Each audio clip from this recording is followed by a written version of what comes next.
What's up, Radiant Youth fam? If I haven't had the chance to youth yet, my name is Azan Conchola, and I am the youth director over at our Heights location. Heights, you know I love you, but let's show some love to those people in the room that are joining us for the very first time tonight. We are so glad you're here, and I hope you have your best Wednesday ever. Last week, we started a series called Exclusive Drop, where we've been talking about our identity and where we find our value. Have you ever followed someone on social media only to find out that they are completely different than you expected them to be in real life? You and I know you can hardly tell everything about someone based on an outward appearance. And it's possible that maybe, just maybe, it's the people we underestimate most who can add the most value to our lives. If you've ever wondered how to tell who someone really is, then stick around because we're going to talk about it. A while ago, there was a trend going around where hyper-realistic looking items were actually made out of cake. Let's play a game and see if you can tell the difference. Are you ready? What about these sneakers? Real or cake? It's a cake. What about this strawberry? Real or cake? That's a real berry. Now, what about this sweater? Real or cake? That's a cake. Now I'm really hungry and I actually could have some cake. Now, we can do this with food, sure, but the truth is we use what we see to draw conclusions about all sorts of different things every single day. But maybe more than anything else, we do this with people. Studies show it takes just 7 seconds to make a first impression, and a large part of that first impression is based on how someone looks. We've all done it. We've all made first assumptions and first impressions based on how someone looks. And it makes sense why we do this. We like labels. Our brain likes categories. The faster we can put someone in a category or a group, the less works our brain has to do. And let's just be honest, our brains are like us. We want to do the least amount of work as possible. So slapping a label on someone as soon as we meet them is just more convenient. But don't feel bad. This is the way people have always worked. And there's actually a story in the Old Testament of the Bible that talks about this same exact thing. There was a guy named Samuel who was a prophet for God, which means God would speak to him and then he would communicate God's message to God's people. And at this point in time, the Hebrew people had sort of become their own kingdom and God wanted to be their king. But there was one problem. The Hebrew people didn't want to look strange to the surrounding kingdoms. They wanted a human, flesh and blood king like everybody else. So a guy named Saul became their king. Now, Saul was great for a while, but it wasn't before long his rulership started to go to his head, and the people weren't acting how God wanted them to. So God told Samuel to go and find them a king. The only problem was God wasn't very specific about who the new king would be, only where he would come from in the family. So Samuel heads to Jesse's family to find the next king of Israel. And this is what happened. 1 Samuel 16:6 says, "When they arrived, Samuel took one look at Eliab and thought, 'Surely this is the Lord's anointed.'" In other words, Jesse's son Eliab looked like he could be a king. This son had to be the one that God wanted. But the author of Samuel says in verse 7, "Don't judge by his appearance or height, for I have rejected him. The Lord doesn't see things the way you see them. People judge by outward appearance, but the Lord looks at the heart." The story goes on, and one by one, Jesse brings out all his sons, all assuming that they had to be the next king of Israel. And over and over and over again, God tells Samuel, "Nope. Not this one either." The story sums up what all of us have experienced at one point or another.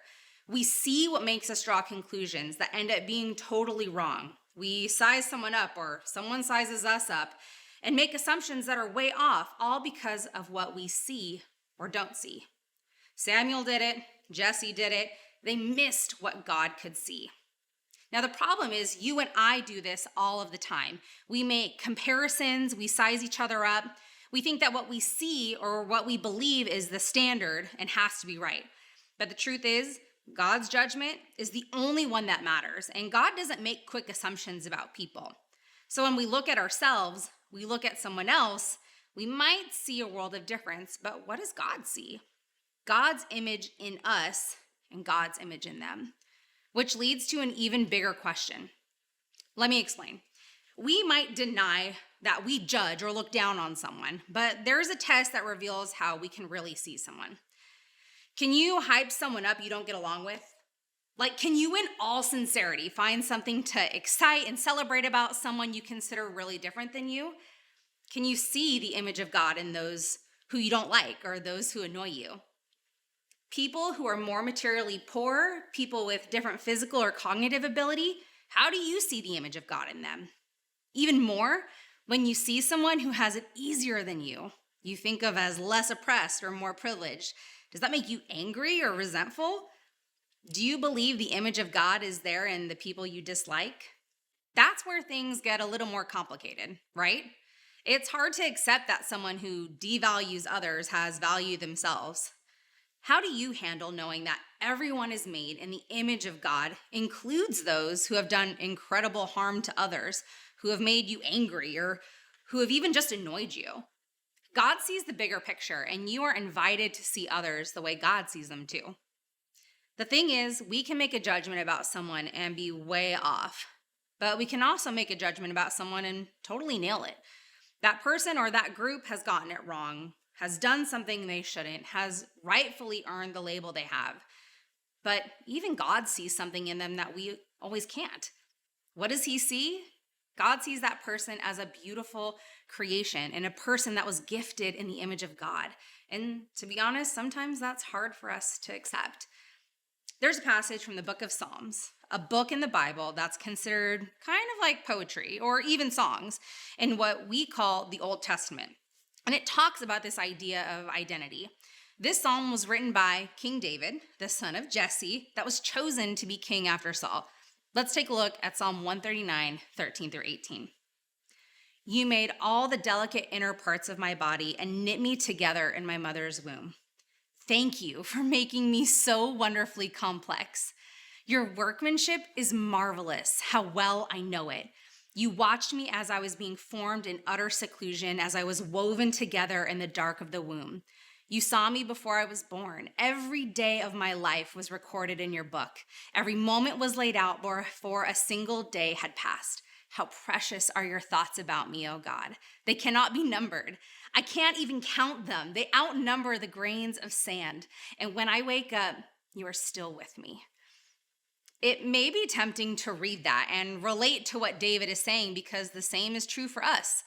God made us.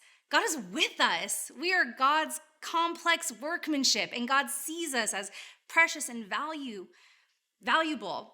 But here's the thing. These aren't just truths David wrote about himself. Those things are true for everyone, even in the people we might not want them to be true about. God is with the person we don't like. God sees your annoying little brother as precious. In other words, knowing you're valuable to God is never meant to make other people less valuable to you. All people were created on purpose and for a purpose. And that means God's image is in each and every person we meet. He is deeply involved and part of every person's life. We might look at someone and see a bad decision maker or an annoyance, but God sees someone made in his image. Everyone is someone made uniquely in God's image. So, what do we do with this? How do we begin to see others like there may be more to them than what we might first see? How do we begin to see others like they are made in the image of God? When it comes to our individual lives, we start where Jesus started, with love. Jesus tells us to love our neighbor, and these days our neighbor can mean our actual neighbor next door or our global neighbor. We are so much more connected now than the world has ever been before, which makes seeing the image of God in others, no matter where they are, easier to do. Not only is loving our neighbor something Jesus asks us to do, it's something Jesus knew would not only be good for our neighbor, but good for us. And when we withhold love or withhold acknowledging God's image in someone else, we end up missing out on how big God really is. It shrinks our view of God and limits our human experience. And there's a couple ways we can do this well. Get to know your close by neighbor. This could be literal neighbors, desk neighbors in class, or even a school neighbor you don't talk too much. Ask them their name. Strike up a conversation and get to know their family, their interests, their experience. Maybe you can even start praying for them by name, or even ask them good questions to learn more about their lives. See if they have any needs you can help meet. Be brave and open yourself up to having them meet your needs too. And then get to know your distant neighbor. Get to know their stories, celebrate culture, seek to understand their values, find ways to learn from them so you can see how they are uniquely reflecting God's image. Challenge thinking outside the box. Think geographically as well as generationally. Think socially as well as financially. We can learn from everyone. Even more, the group identity we are invited into as the church is more unique than anything else we will ever get the chance to be a part of. Why? Because from the very beginning, Jesus established the church to be the most diverse community of people existing together, surrounded by and held together by God's unconditional love. When we work together as the church, we show the world how big God's love is for creation and the people that inhabit it. Everyone is made uniquely in God's image. That is such great news, and it can shape so much of how we approach life. Living like that is true, which means looking to see God in each other and every person you encounter, no matter how different they might be, how different they look, how they behave, and how they believe. If you're really looking, you can see God's image in them too. And as difficult as it might be to believe that it's true, imagine living if it was true. Imagine what would happen in our community if we started to see God in each and every person. We would be able to show others what a life following Jesus could look like. You could be a living example of the kindness and love and patience God offers everyone. Not only is that expected, it's what makes us unique as followers of Jesus. Radiant Youth, I have loved getting to hang out with you tonight, and I can't wait to hear about all the life change that happens in your life after this message. Have your best week yet.